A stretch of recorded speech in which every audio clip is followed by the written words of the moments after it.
కిషన్ రావుపల్లి గ్రామ వాస్తవ్యులకు ఈ సాయంత్రకాల సమయమున యేసుక్రీస్తు వారి నామములో మీకు శుభములు తెలియజేస్తా ఉన్నాం.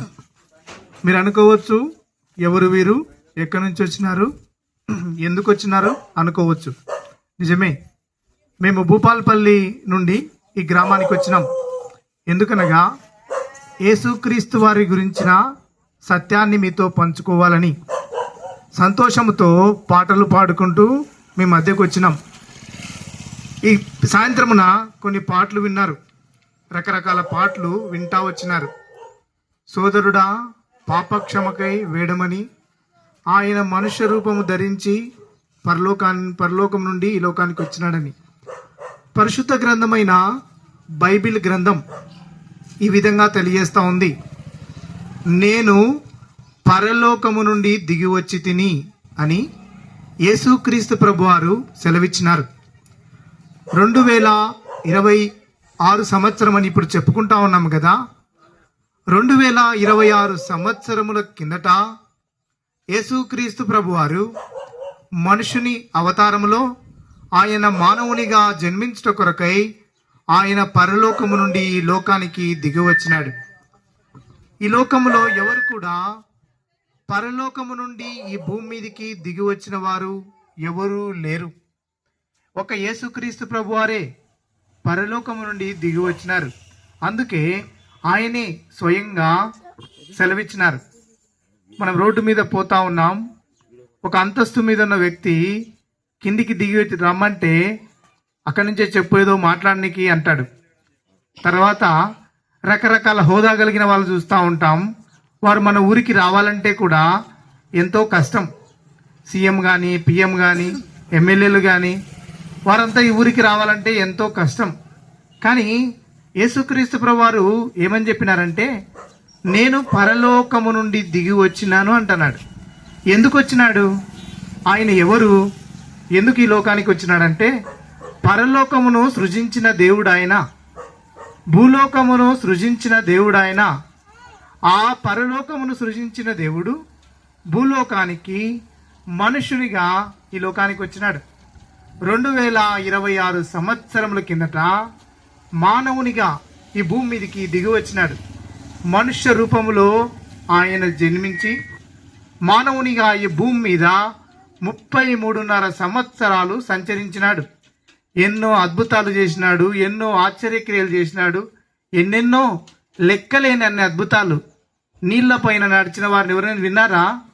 యేసుప్రభు వారు నడిచినారు, నీళ్లపైన నడిచినారు.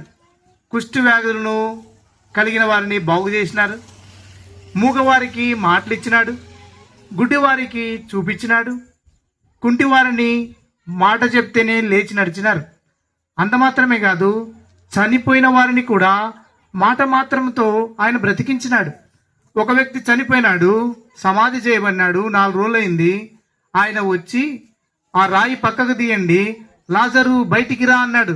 4 రోజుల కిందట చనిపోయిన వ్యక్తి సమాధిలో నుండి బయటకు వచ్చినాడు. ఎందుకు వచ్చినాడంటే ఆయన మాటలో జీవముంది, ఆయన మాటలో జీవముంది. ఆయన జీవాధిపతి అయిన దేవుడు, మానవునికి జీవమిచ్చిన దేవుడు ఆయనే గనుక ఆయన మాటలో జీవముంది. జీవాధిపతి అయిన దేవుడు ఆయన మనుషుని కొరకు పరలోకం నుండి దిగి వచ్చినాడు. ఆయన పరలోకం నుండి రావాల్సిన ఉద్దేశం ఏంటంటే, మనుషుని పాపము పోవాలి, పాపము తీసివేయాలని. ఒక గొర్రె పోతుంది, ఆ గొర్రెకు చెప్పాలంటే ఇంకొక గొర్రె చెప్తేనే అర్థమవుతుంది.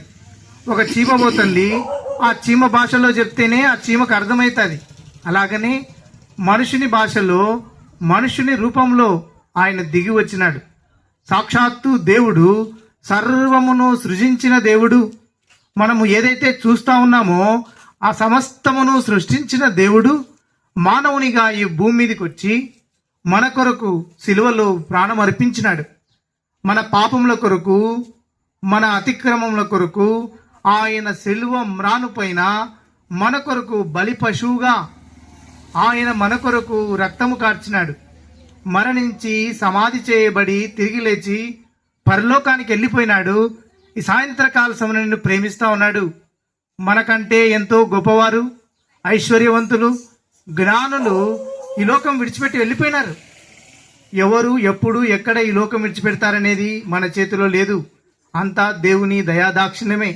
ఈ రోజున్న వ్యక్తి రేపు ఉంటాడని లేదు. ఈ నిమిషం ఉన్న వ్యక్తి తర్వాత నిమిషం ఉంటాడని కూడా గ్యారంటీ లేదు. నిజమే, మనం ఏమై ఉన్నామంటే కేవలం దేవుని దయా దాక్షిణ్యమై ఉన్నాం.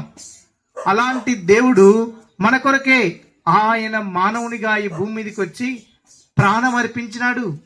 మన కొరకు ప్రాణం అర్పించి మరణించి సమాధి చేయబడి మృత్యుంజయుడై తిరిగి లేచి పరలోకమునకు ఆరోహణమైనాడు.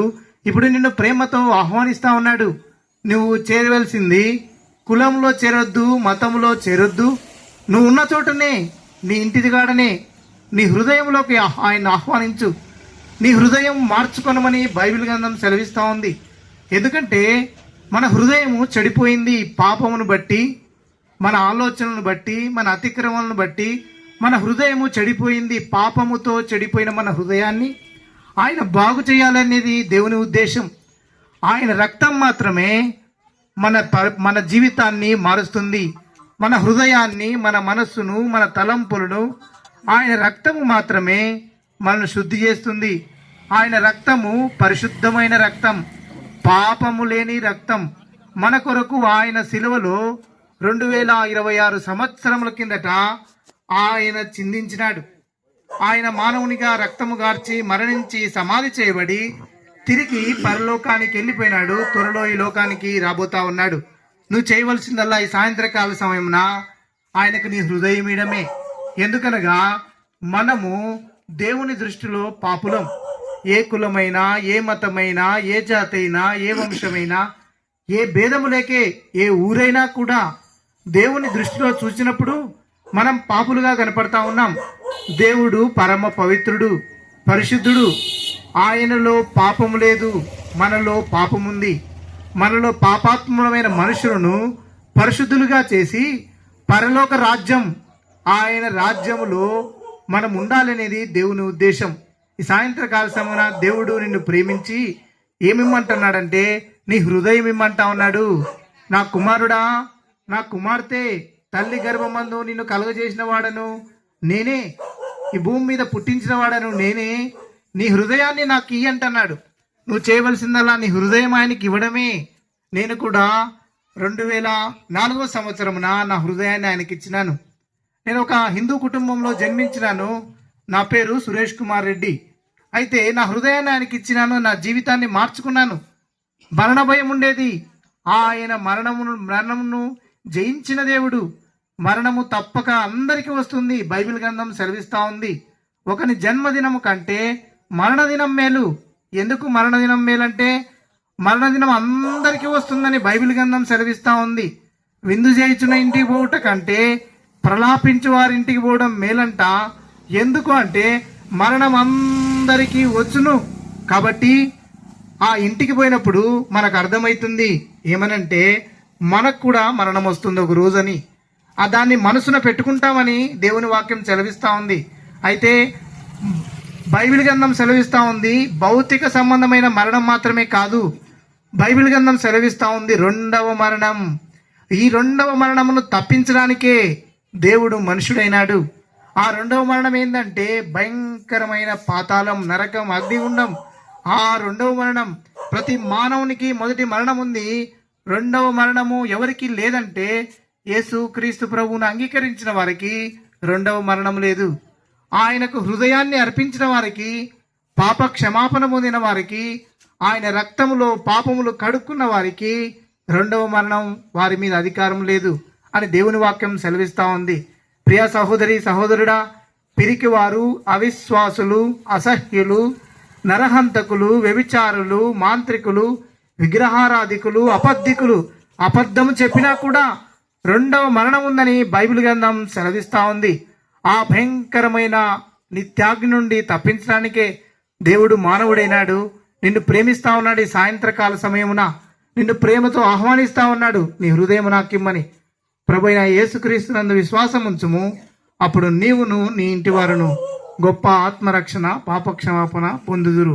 మీరు ఇంకా అధికముగా తెలుసుకోవాలని కోరుతా ఉన్నాం.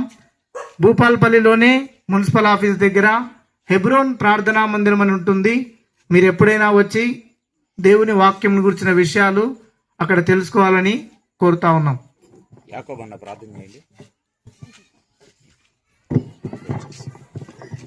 ప్రేమ గల తండ్రి,